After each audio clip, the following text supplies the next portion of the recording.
Okay, so today I'll talk about how you can look for light scalar dark matter with rods and clocks, which I'll explain are actually precision instruments nowadays. And I'll be talking about 3 of my recent papers. Luckily for you, they're all on the same topics. So most of the work has been done with Mina Vanitaki, so our original paper was with another student, Jun Huang. I've analyzed some data in the Butker group at Berkeley, and the latest paper included Salas as well. So to set the stage, I'd like to go over the scales in the universe in relation to dark matter. So the highest scale I'll consider is the Planck scale at 10 to the 27 electron volts, and the smallest, the Hubble scale, at 10 to the minus 33. Thank you. And the standard model is roughly in between, so between a milli-eV, the electron mass, or a few hundred GeV. And the neutrino mass scale is likely below an EV, below atomic energies as well. So where is dark matter located? So what's the energy scale of dark matter? So there's several ways we can look for it. One is at the high energy frontier, where we try to produce it directly at the LHC, which is a good way to look for it if it's near the TeV scale.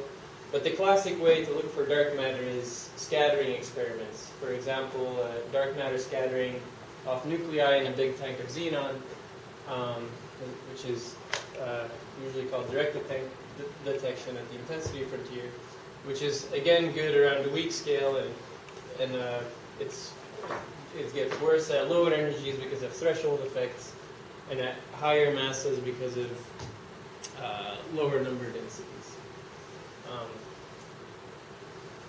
We can also look for dark matter in the sky, so we can look for dark matter decays or annihilations in the universe, or at the galactic center, for example, and look for photons, charged particles, or neutrinos coming from those processes.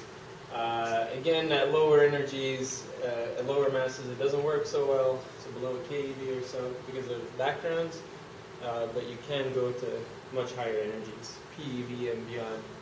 And so together, these 2 techniques, and also this one, pretty much cover all the energy scales for fermionic dark matter, because if dark matter is a fermion, we know roughly that it has to be heavier than about a keV in rest mass. If it were any lighter, you could simply not pack enough fermions in dwarf galaxies and have them be all in the dark matter because of the Pauli exclusion principle. So, but dark matter doesn't need to be a fermion; it could be a boson as well. And if it's over here, you can look for it with the same 2 types of experiments. But structure formation constraints tell us actually it can be as light as it can be as light as 10 to the minus 22 eV, perhaps. So definitely 10 to the minus 24 eV is excluded by CMB constraints, and structure growth in the early universe likely puts the lower bound at around 10 to the minus 22, maybe a little bit better even. So I'd like to draw your attention to this big gap here, which is what I'll be talking about today.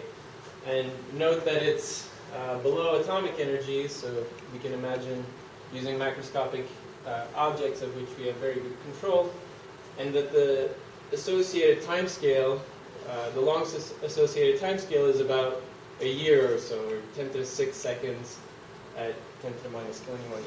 So shorter than a grad student's career, at least his PhD.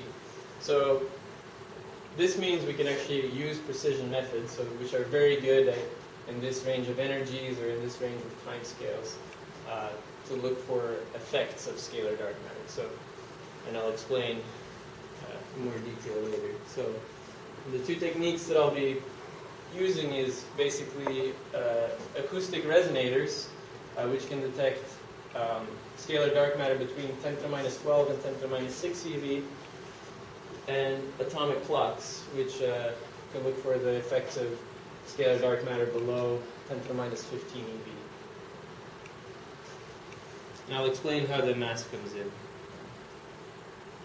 So, okay, so that's introduction. So the four main points of the talk will be the following. Really, the first three are the most important.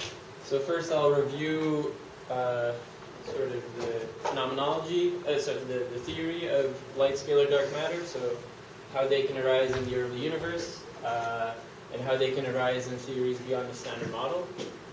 And secondly, I'll talk about what their phenomenology is. So why would they change the length of a rod or the time scale, the ticking rate of a clock? So I'll argue that these are the two primary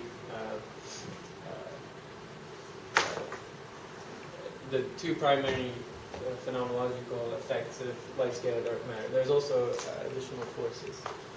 Yeah, so the second part is I'll show you the sensitivity of acoustic resonators and how you can look for effects of light scalar dark matter. So basically the oscillating length scales. And thirdly, how atomic clocks can look for light scalar dark matter at very low frequencies. So at the end, I'll go over some complementary probes. So forces that arise just from virtually exchanging this light scalar, so the classic EP tests.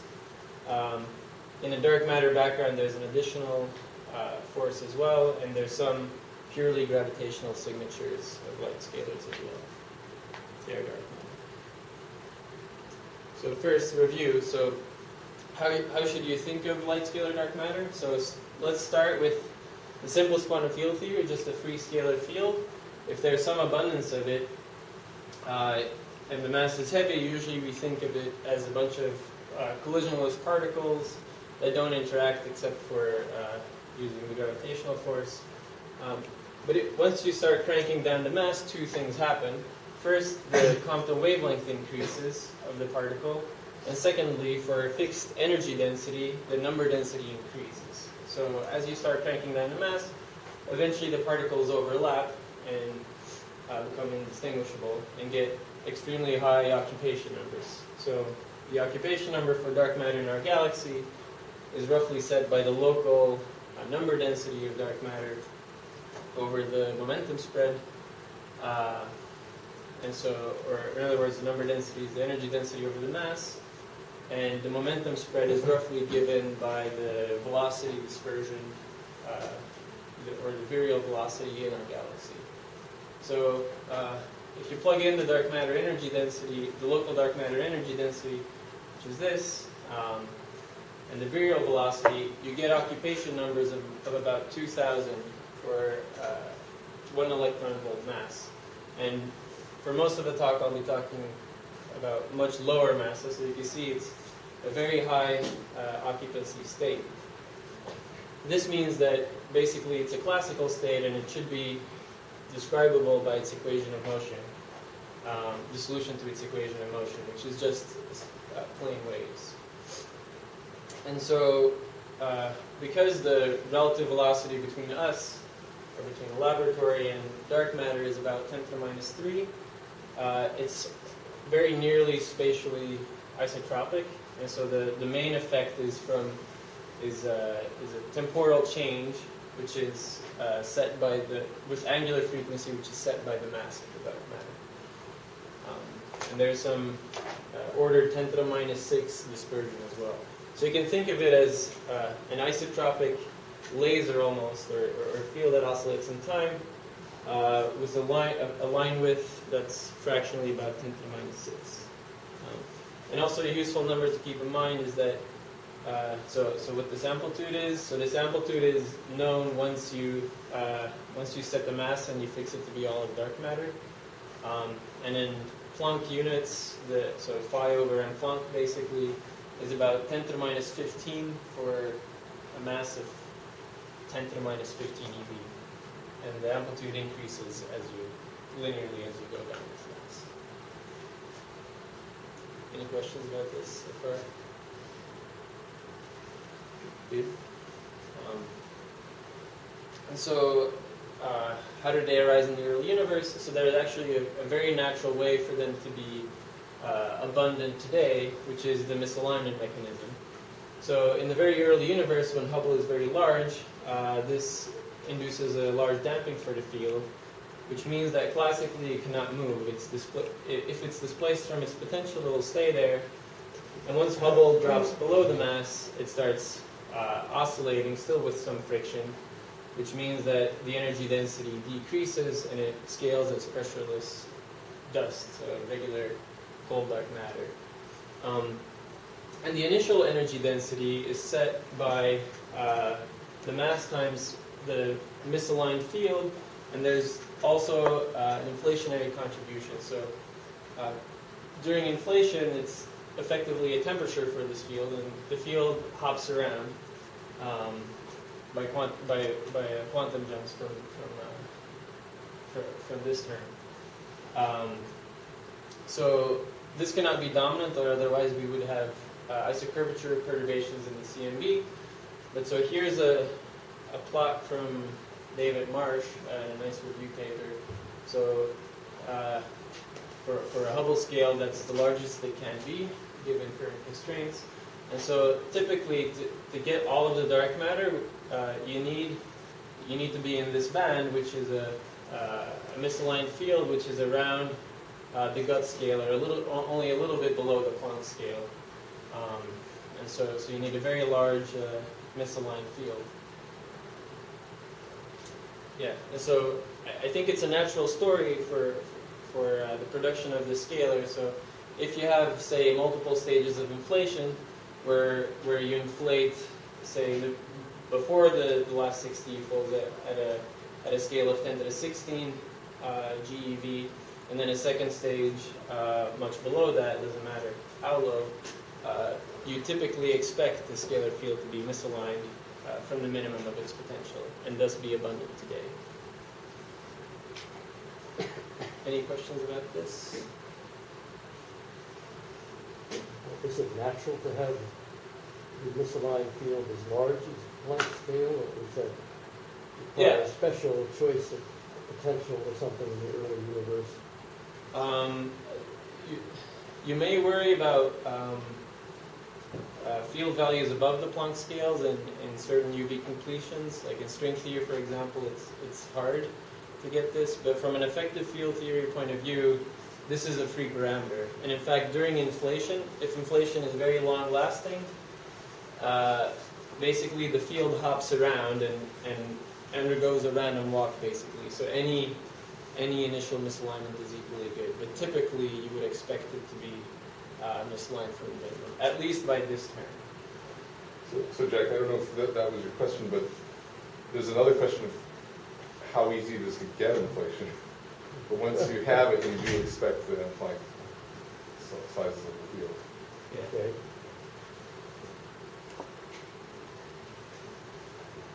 Okay, so if it's just gravitationally coupled, it's very difficult to see. So in this talk, I'll be talking about the scalar couplings to the standard model. So where this operator here is any operator of the standard model, for example, the electron mass or the kinetic term of photons, for example.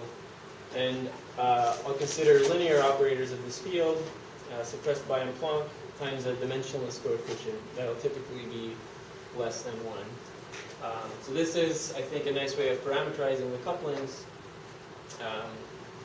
for a field with no quantum numbers. There are several UV completions you can imagine of these couplings. For example, the simplest one is probably a renormalizable linear Higgs portal, where after you integrate out the Higgs, you induce couplings of this type, say, to the electron mass, where this coefficient is given by this mixing parameter over the mass of the Higgs.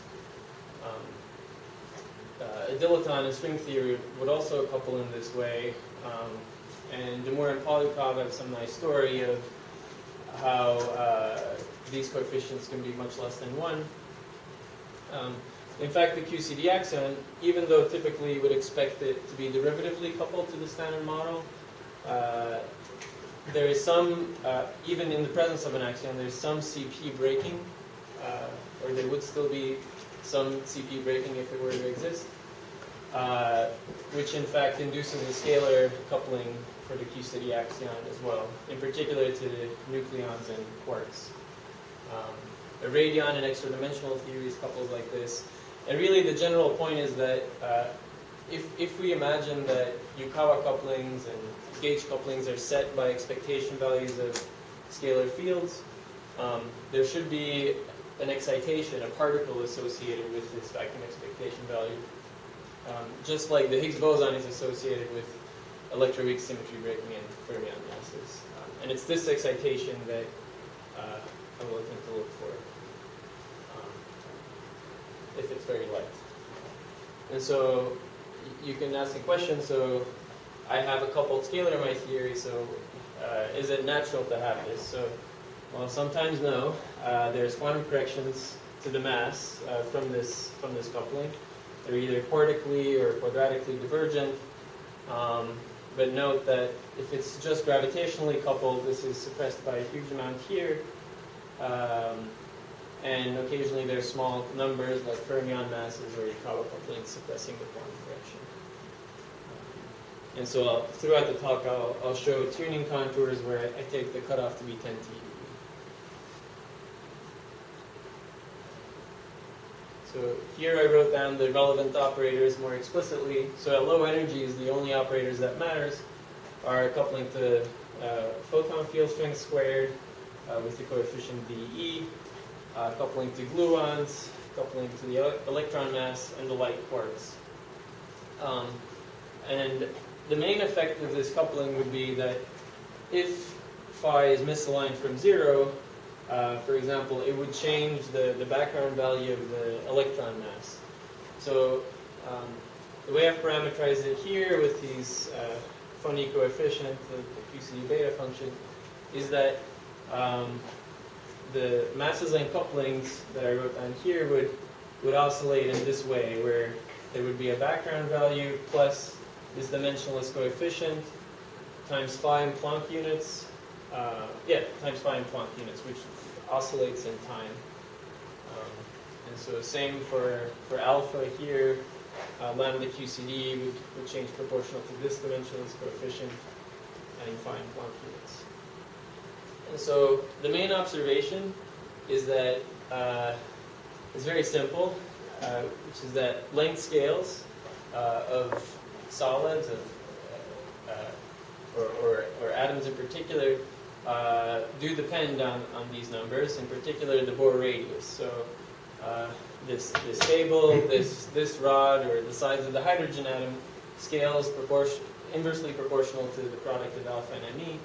And so if you were to change, if phi is displaced from its minimum, the size of an atom would change, or the size of this rod. Similarly, frequency scales in atoms, for example, 1 Rydberg is alpha squared times the mass of the electron. These would change if structure constants would change. Hyperfine transitions, which scale according to that ratio, are sensitive to changes in lambda QCD or the quark masses. So that's the basic observation. So this is the underlying effect, so why you can look for light scalar dark matter with rods and clocks. So you can look for oscillating length and frequency scales.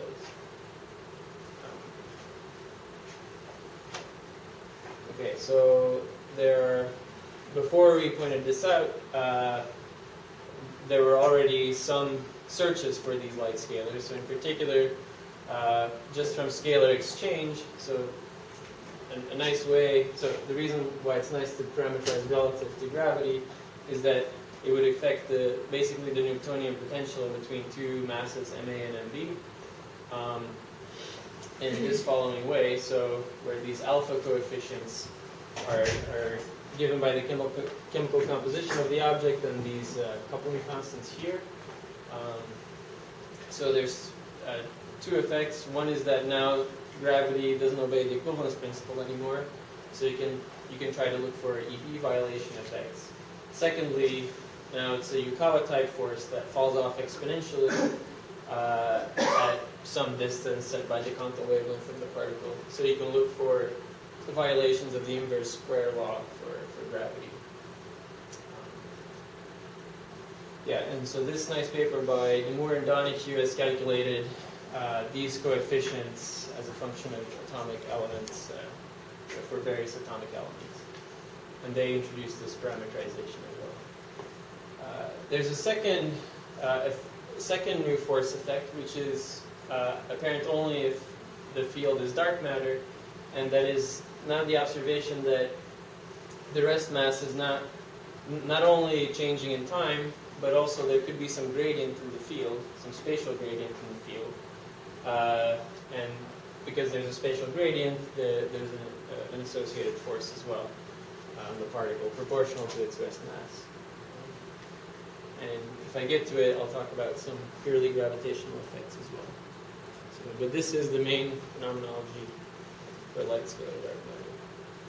And what are the sizes of those D's again? I can't recall what you Yeah, said. so in the next slide I'll show you. So, yeah, I'll get to it. So here, so equivalence principle tests. So this is the coupling to the electron mass operator as a function of mass, right? So 10 to the minus 4 eV to 10 to the minus 24. 0 is basically where the electron would feel as strong a force from gravity as from this new scalar. And so equivalence principle tests, basically Adelberger's famous torsion balance experiment sets a limit on this DME coefficient that's 0.01. So yeah, this is basically Adelberger's experiment, which is gets worse at higher masses, but it's roughly 10 to the minus 2. The inverse square law tests set slightly weaker constraints. So this blob here is lunar laser ranging, for example. And green, any parameter space in the green region is natural parameter space for a 10 TeV cutoff. The QCD axion would couple like this here, but it's very tiny. I can plot it first. So this is the same plot as before.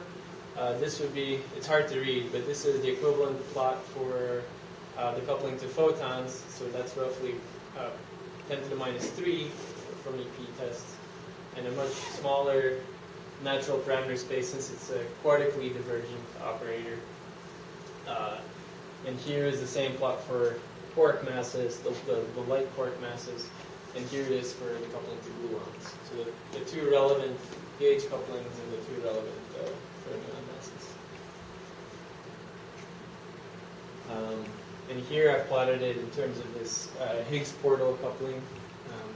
So it's nice because it contains all the effects in basically one unified model. Okay, so first I'll be talking about rods. Sorry, any more questions about the phenomenology? Okay, so I'll get to the second part of my talk, which is how to look for these light scalars with acoustic resonators, which is a paper I wrote last year. So the basic observation is that a solid you can think of as an integer number of Bohr radii, atom spaced by roughly the Bohr radius. And so this is nice because the fractional change in the length of an atom is tiny. So to remind you, it scales as 1 over alpha me. So the strain in an object, so the fractional change is set by the fractional change in alpha or me, which would be phi in Planck units times these coefficients. And remember, phi in Planck units today is tiny. So for a 10 to the minus 12 eV mass, it's 10 to the minus 18 times the coefficient that's constrained to be already less than 10 to the minus 2 or 10 to the minus 3. So for one atom, it's practically unobservable, but in a solid n is large, 10 to the 10 or so, and you can imagine looking for this effect. But you need macroscopic objects, large n. Secondly, there's basically almost no DC response, because if this rod were to change adiabatically, any ruler I use to measure it would also change the same way.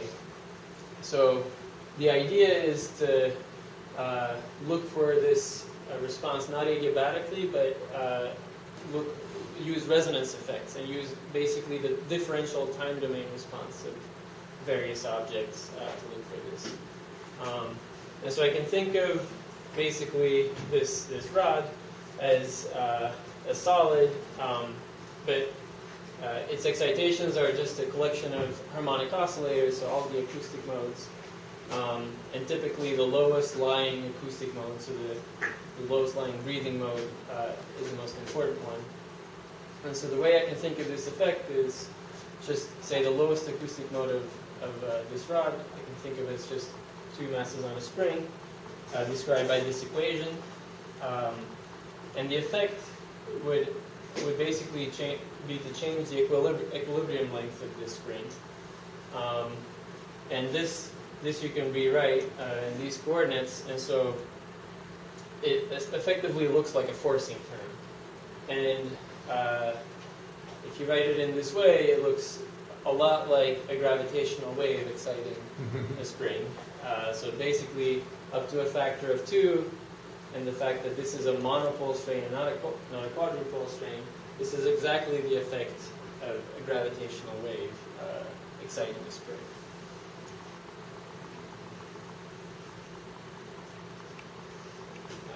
Okay, so there are several resonant mass objects you can use.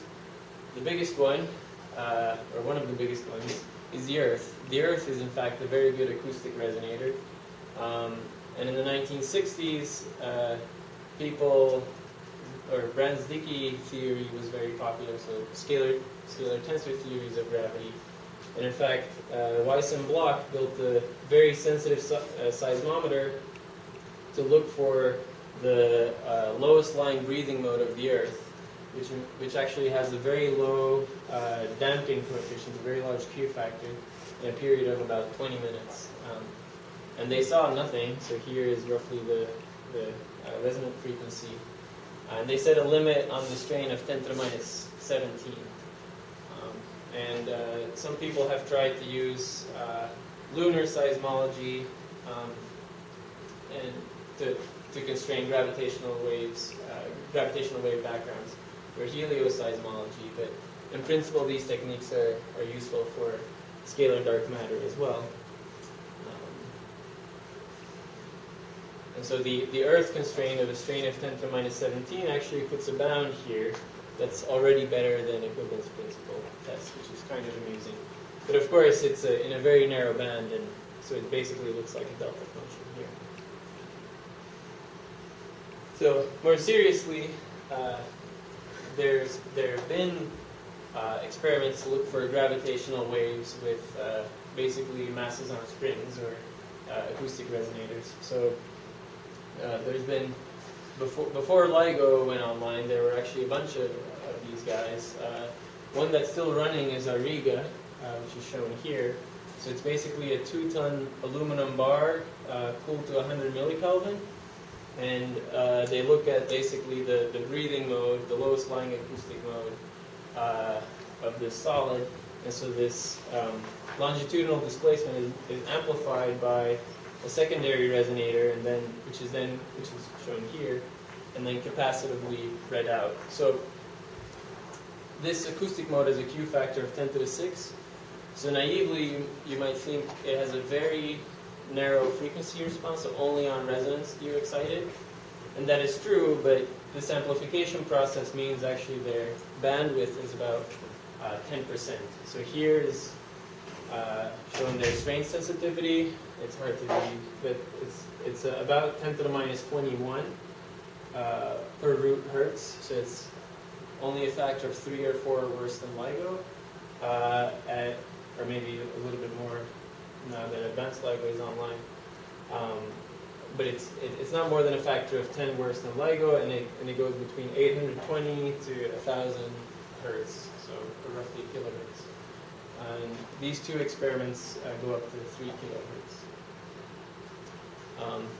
And we've been in contact with members of the Auriga collaboration, and they're actually reanalyzing their data for a monochromatic signal. So a monochromatic signal would just be a delta function here, not associated with any suspension noise, which are these two peaks, for example.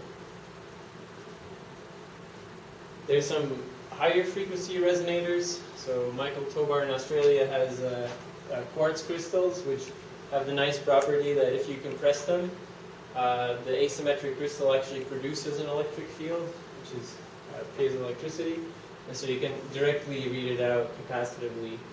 And also the Q factor of these guys is 10 to the 10, so they have very low thermal noise. You can also cool them down to extremely low temperatures. So what is looked for is the thickness mode, so the thickness of basically an object that is the size of a contact lens. So this is a few centimeters in diameter. And they get strain sensitivities of incredibly 10 to the minus 22 hertz, so the same as LIGO at 10 megahertz. Of course, you don't expect any astrophysical sources, but dark matter could very well have this a frequency associated to its mass here. So this would be, so Auriga here is at a kilohertz, and quartz would be at tens of megahertz and above. And you see they actually already exclude or are sensitive to natural parameter space. Again, in very narrow bandwidth, so the challenge is to, I mean, it's a little bit unfair to plot it on this incredibly wide varying log scale, but the truth is we don't know where, if it's scalar dark matter, we don't know where the mass is, so we like to cover this full range. So with future detectors, so the Auriga collaboration has a next generation detector which has a more clever readout and a much wider band, so we cover from 1 kilohertz to 5 or 6 kilohertz with roughly the same sensitivity that advanced LIGO has now or will have a design sensitivity. And in our paper, we proposed a relatively cheap experiment too to cover even higher frequencies, so above 5 kilohertz, which would be to take a copper silicon sphere and read out its displacement with an interferometer, just like in LIGO, except the cavity is now a millimeter instead of 4 kilometers. And so this would be a broadband readout of the displacement of the surface of the sphere, which means you can look at 100 modes at the same time. Each of them only have a response that's very narrow in frequency, so the response would be here, so very narrow at each of the acoustic modes. But by changing the temperature of the sphere, copper silicon actually changes sound speed and thus the resonant frequency. So between 4 and 100 Kelvin, it changes about 5% in the sound speed. You can get to 10 to the minus 23 strains in a 5% bandwidth around each acoustic mode. So basically continuous coverage here at higher frequencies. And so by changing out this resonator, so making one of a slightly different size, let's say, you can fill out this region. Okay, so on this plot, it would make it look slightly nicer. So this dual detector would be extremely nice. This copper silicon proposal could cover at slightly higher frequencies. And there's some preliminary work that I've been involved with members of the Auriga collaboration. So they think you could build basically a mini version of this dual detector using nicer materials like silicon to actually do better than our proposal by a factor of 100 almost. So together, rods can look for light scalar dark matter between 10 to the minus 12 and 10 to the minus 6 eV. So this is for couplings to the electron mass operator, but also so this is to the coupling to photons, which would change alpha. They would again do better than force tests, but unfortunately they can't quite get to natural parameter space. Any questions about this part of the talk?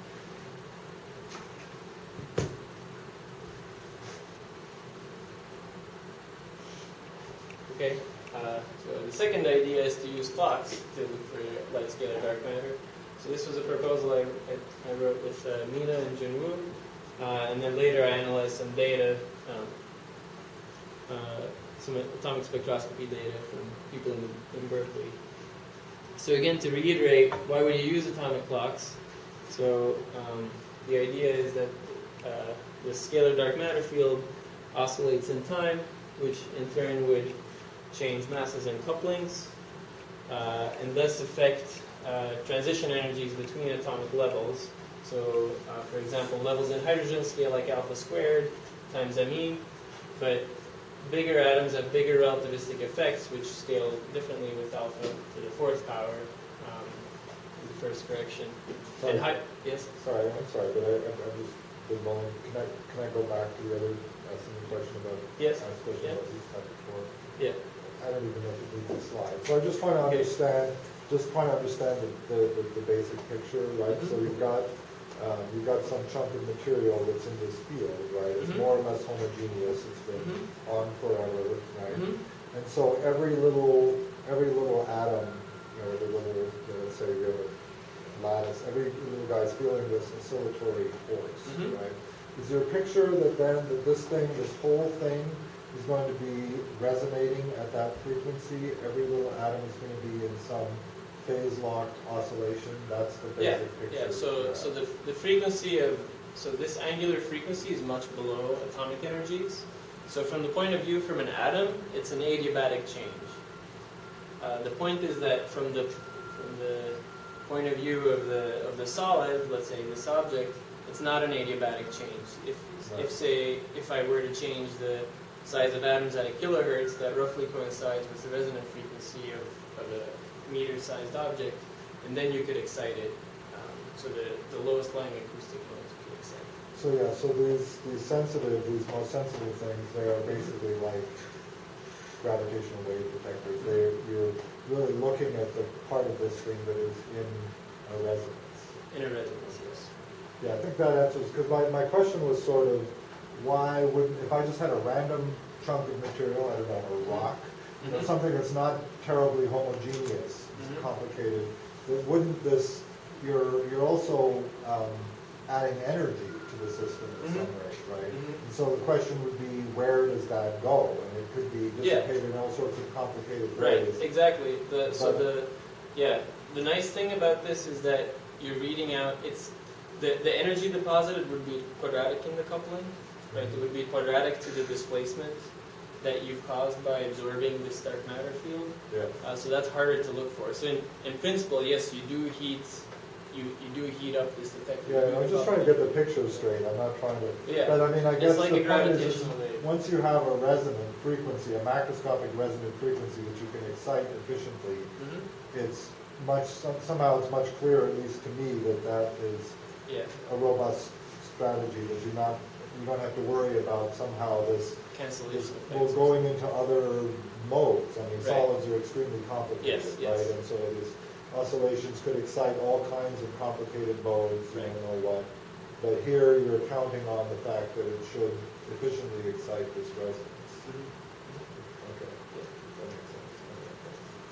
And Sorry. yeah, so typically you want so maybe it wasn't clear, so you want a high Q, sorry, I skipped over it,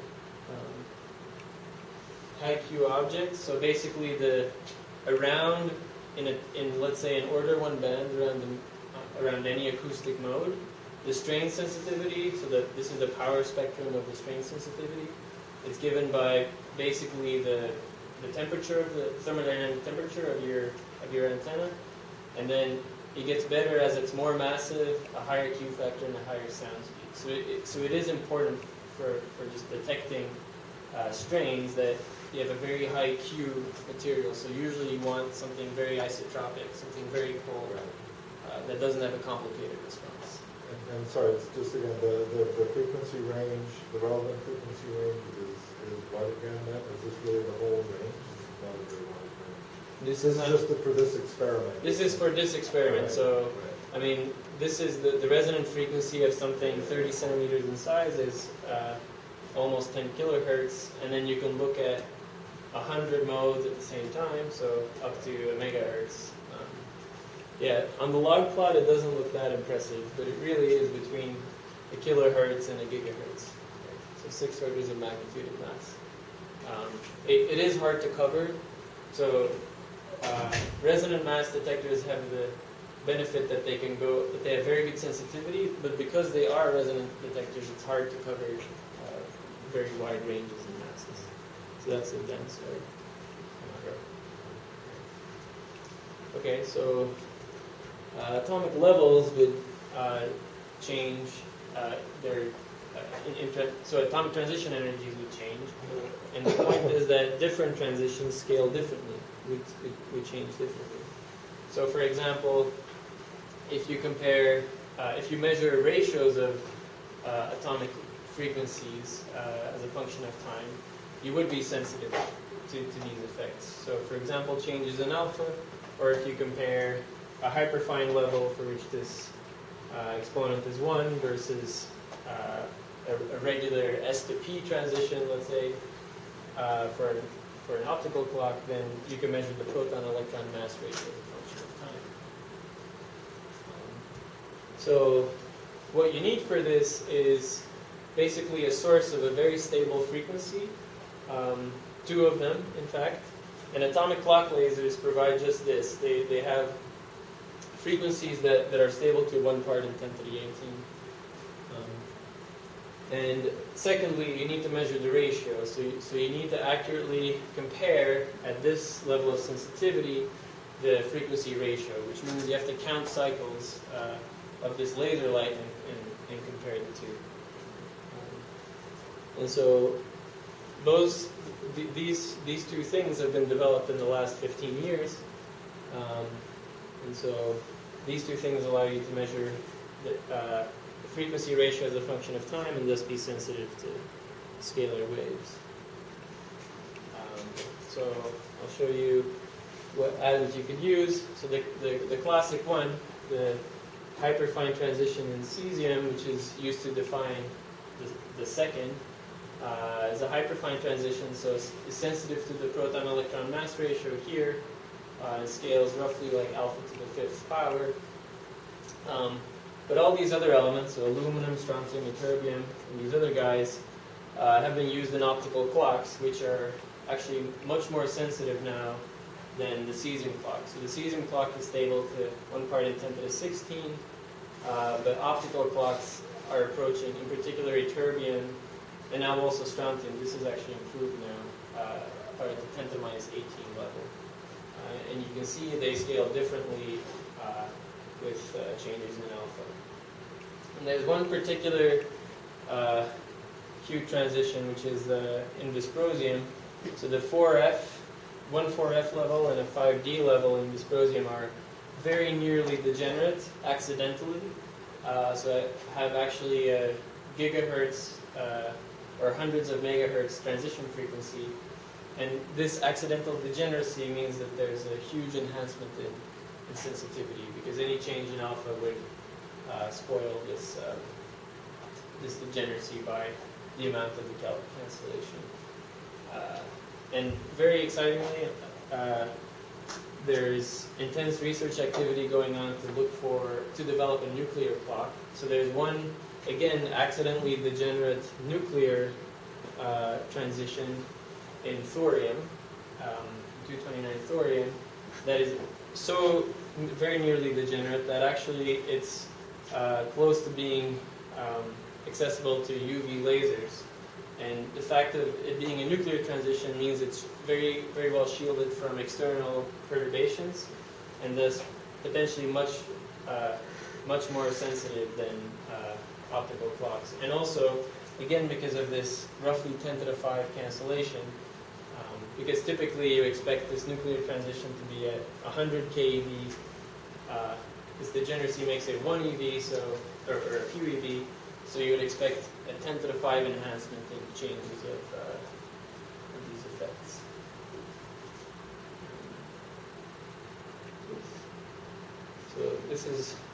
So how does an optical clock work? So basically, you take a laser and stabilize it on very short time scales to an optical cavity. So you stabilize the frequency and also its amplitude. And at short time scales, you feed back so you stay on resonance. So basically the cavity wavelength, the cavity length is an integer number times the laser wavelength. You can do very well. And then part of this light you divert and you let it impinge on atoms trapped in a trap like this. So here I've shown it for an ytterbium optical lattice. So these dots are the atoms. And if the laser light coincides with the transition in ytterbium, you get fluorescence that's detected in this photodiode. And so by measuring this fluorescence, you can see how close you are to the transition in the atom, and tune your laser to stay on resonance with this. And so this they can do in many atoms at very high sensitivities. And so, yes? Sorry, so you're comparing the laser frequency and this transition frequency of these ytterbium atoms. And so, right, so it's the fact that they're affected differently, right, by this thing. Yeah. So you would take, so this would be ytterbium, and then you can make a similar system and put neutral strontium atoms in here, or say aluminum, and aluminum is a small atom with small relativistic effects. Ytterbium is much bigger and has stronger relativistic effects. So you also have to interpret this, you have to know how your apparatus is being affected by these same oscillations. Right. But the beauty of clocks is that, so in principle this cavity length changes, right. Your source clock laser changes, but the beauty of atoms is that whatever is happening here, you're making sure that you're tuned to the atomic transition, right? And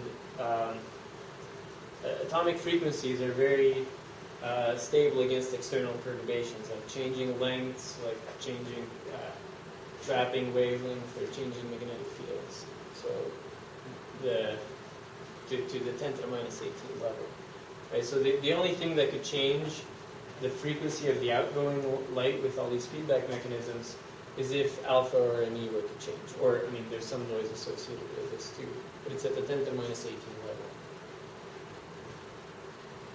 Because whatever is going out in the end is on resonance with ytterbium. So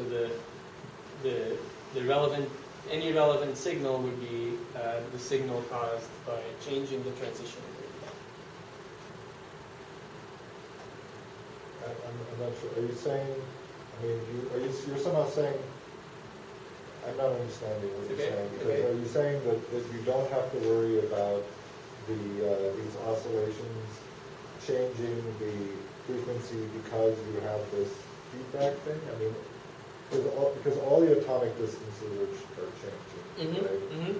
You can't avoid changing the apparatus, so you just have to find the relative change. You have to know, but doesn't that mean you have to know what the change is in your laser and optical cavity and so on to interpret your results? Yeah, but you can say the optical cavity would change length. This would bring you off resonance here, right? And cause you to adjust your laser frequency so you remain on resonance with the atom. So the feedback mechanism basically... But then what you're measuring is how much tuning you have to do. Yeah, you're keeping track of how much tuning you have. But you have to know how to interpret. If you do a certain amount, you have to do a certain amount of tuning. Mm-hmm. To interpret what kind of a bound you get, you have to know you have to be able to subtract out the effect. I mean, somehow... the tuning is subtracting out the effect, yeah. Well, no, what I'm trying to say is that if somehow there was some sort of weird equivalence principle or some cancellation that these oscillations affected the frequency of your laser and its tuning and so on, in exactly the same way as it affected the transition to the ytterbium atom, such that you didn't have to do any tuning at all. There's some conspiracy like that. Yeah, but then if you saw nothing, you would not be able to set it down. You're saying if the cavity length changed in the same way as here? Right. Yeah, but then Yes, so then you wouldn't have to adjust your tuning, but then this would then you would still have a different effect in, say, strontium, right? Because strontium Right, that's right. scales differently. Exactly, Yes. that's right. But I'm just saying, to interpret your results, you have to be able to do that. Compare a second element. Yeah, Yeah. to compare to a second element. Yeah, that's crucial. That's crucial. Okay. With one, it's difficult, and you're sensitive. Yeah, you could be, there could be some fortuitous cancellation between Yeah, the two. right. Yes, so that's why it's necessary to compare two different elements. We've thought very hard about if you could do it with one element, and yeah, and that has the problem of maybe there's some cancellation, and also laser phase noise would be hard, because I'll show that this measurement will be very good for oscillations of the dark matter field at below a hertz, so at very low frequencies. And as we know from LIGO, let's say, it's very difficult to keep this cavity length stable at long time scales, right? So there's thermal drifts, a grad student opens the door to the lab and the gas pressure changes, so lasers are not very stable on long time scales, but on short time scales they can be. And so this laser light is only stable at long time scales because it's referenced to the atom.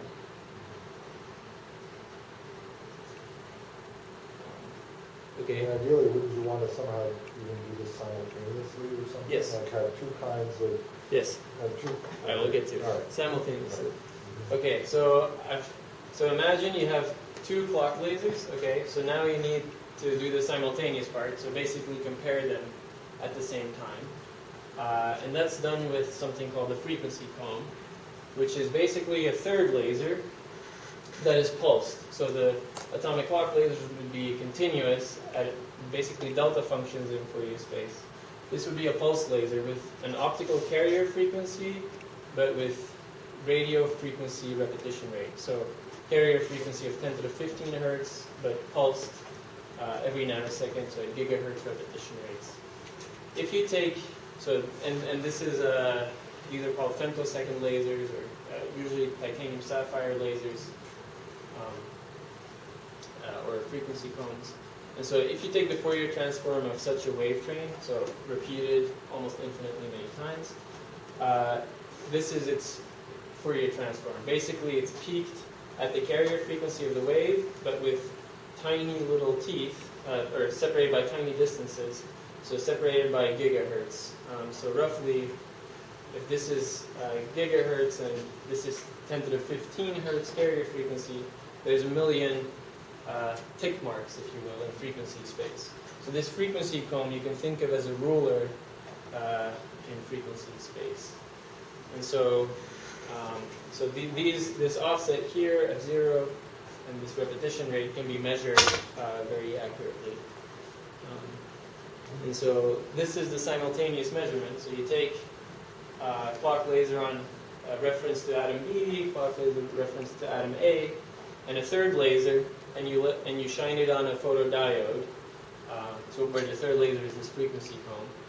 And so what you would see on your photodiode would be these two anomalous beat frequencies, because they're not quite the same repetition frequency. They would be offset. So what this allows you to do is, once you have knowledge of what the spectrum of your frequency cone, which is a gigahertz frequency times plus a large integer times a gigahertz frequency, and then this beat node, you can basically measure the frequency of atom A using a sum of gigahertz frequencies, for which we have very good electronics, and do the same for atom B for the second laser. So basically, this is a synthesis method to measure very accurately to 10 to the minus 18 level, or actually the synthesis method is actually stable to 1 part in 10 to the 20 of these two different optical frequencies. Yes? Do you have to do the accounting for the space-wise separation of the atoms? Yes. So for accuracy, yes. So if I take an ytterbium atom and move it up by 1 centimeter on Earth, I would change the frequency by 1 part in 10 to the 18, actually. So if you care about accuracy, then yes, you need to take into account the gravitational potential at both locations. For dark matter, I don't care. I don't care about the absolute value of this ratio. I only care about fluctuations about this ratio. So then I need to make sure the atom doesn't wobble, so the optical table doesn't wobble by a centimeter. But they have very good vibration isolation, and that's not a problem. But yeah, they do care about it for just pure accuracy, for let's say redefining what a second means based on these optical clocks. They need to worry about this. Okay, so you can also compare an optical clock against, say, a cesium clock, which is also a gigahertz frequency. So your data would be to measure this ratio every second. So on short time scales, you measure this ratio, and you do it many times, let's say for 3 or 4 months. And look for and you take the Fourier transform in this time series and look for an anomalous oscillation. Any questions about this? Okay, so I'll show you the sensitivity. So this is for the coupling to gluons. You can see, you can do measurements at frequencies below a hertz, and you can do 2 orders of magnitude better for the coupling to gluons. Similarly, with again a cesium to optical clock comparison, you can measure the operator of the scalar coupling to quarks and the electron mass. You don't quite get to natural parameter space. This is for the coupling to photons. You do very well because optical clocks are very good. Yeah, and so this has the benefit that it's a broadband search, and you can basically look for 8 orders of magnitude at the same time. Yeah, maybe I'll skip this. I analyzed some existing data from people in Berkeley in dysprosium, and so I've set the first bound at roughly 10 to the minus 8 times gravity, 4 orders of magnitude. Sorry, what is dysprosium? It's an element. It's far in the periodic table. And so the nice thing about it is that it has these, so typically levels, energy levels for the electrons are EV, right? But there's 2 degenerate levels that are just an accident that they coincide. And instead of 1 electron volt, they're 10 to the minus 6 electron volt. So you can excite it with basically oscillating magnetic fields and look for fluorescence. And so again, instead of shining a laser on the atom, you can just oscillate a magnetic field in the lab and look for fluorescence induced by it. And this makes the measurement easier. But the most exciting thing for a clock-based searches for light scalar dark matter is thorium. Again, this is, typically you would expect these nuclear energies to be 100 keV or an MeV, but there's one that is thought to exist at below 10 eV. And so gamma ray spectroscopy has pinned down these 2 levels to be within 7.8 eV with some error associated with it. So actually, the preferred region is this blue box here in lifetime versus energy. And so they're quite close to pinning down what the energy is. And once you do, you could try to build a laser that is tuned to this frequency, and you can try to excite it. It's we don't have tunable lasers at below 200 nanometers yet, but it's an active area of investigation. And people at NIST and GILA are working on it. And so with the nuclear clock, you have basically a 10 to the 5 enhancement for some couplings. In particular, the quark mass operator, you can do 8 orders of magnitude better and get access to natural parameter space over several orders of magnitude in mass. Okay, and so this is what it would look like for the Higgs portal coupling in a little bit more detail. So microwave and optical clocks could give you sensitivity here. This is the dysprosium bound that I worked out. So, any questions about clocks? So, I haven't followed this closely enough to tell how you expect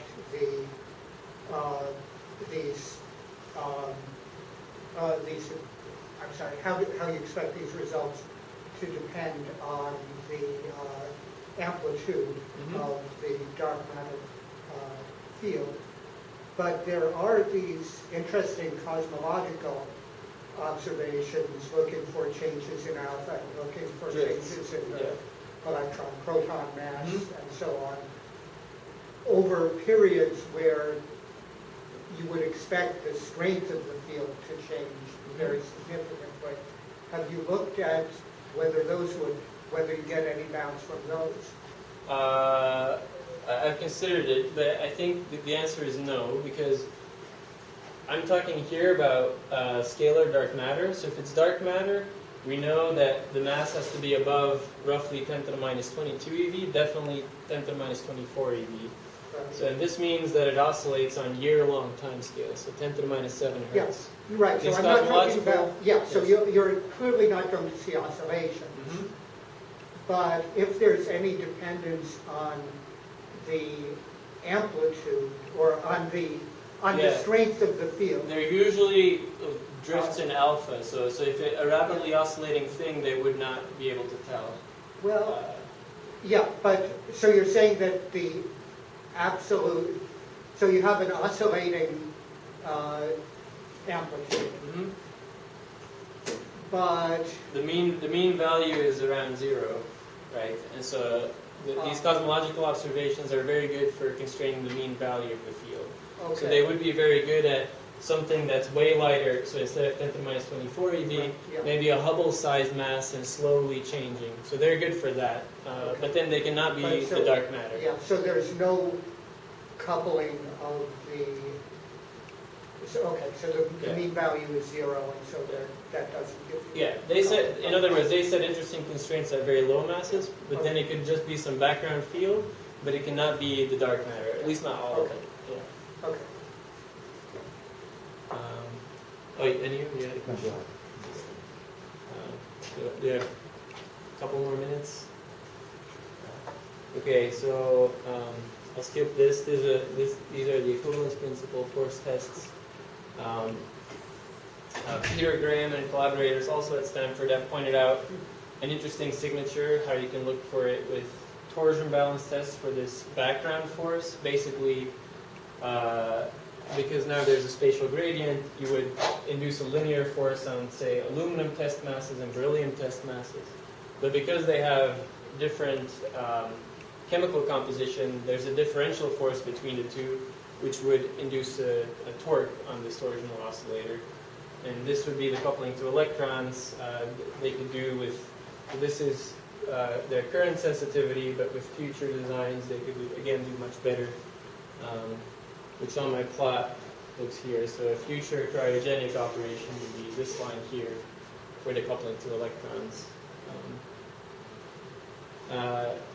If it's absolutely not coupled to the standard model and it's just gravitationally coupled to us, there is still something you can say at the very lowest masses, so at 10 to the minus 22 or 10 to the minus 23 eV. And this is because a light scalar field is not entirely pressureless. The mean pressure is 0, but there's some oscillating pressure. So there's some non-zero Tij here, or Tii, which is set by the energy density, basically, and produces a scalar strain that's phi in Planck units squared. And so this would cause basically a scalar gravitational wave signature, and you could look for this in pulsar timing arrays. So this was a proposal by Rubakov and Khmelnytsky, and since then, people have analyzed 4 pulsars from the nanograv pulsar timing array, and have set this bound. And if it's all of dark matter, you would expect this dashed line. So they're quite close to excluding light scalar dark matter at the very lowest masses. Not quite there yet, though. You can also look for superradiance around black holes. And I'm doing some preliminary work where I think it would show up in atom interferometry type setups.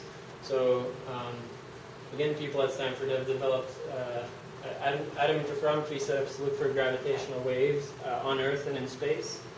And so this involves exciting an atom into its excited states and while it is free falling. And so because the setup involves having the atom in excited states, so which are the red dashed lines at different times, again there is a time domain response, and you can cancel out any laser phase noise to a high degree. And so by translating their predicted strain sensitivity, they would be sensitive in this region. So here for the space-based proposals, and here for the terrestrial proposals. We'll talk more about that later. But so yeah, so that's the end. So basically, I hope I've convinced you that light scalar fields are good dark matter candidates and are well-motivated candidates for dark matter, and that acoustic resonators are very good for looking for these fields at high frequencies, relatively high frequencies, and atomic clock pairs are good to look for them at low frequencies. There's many other complementary probes you can do, like force tests, and cosmological and astrophysical tests. Thank you.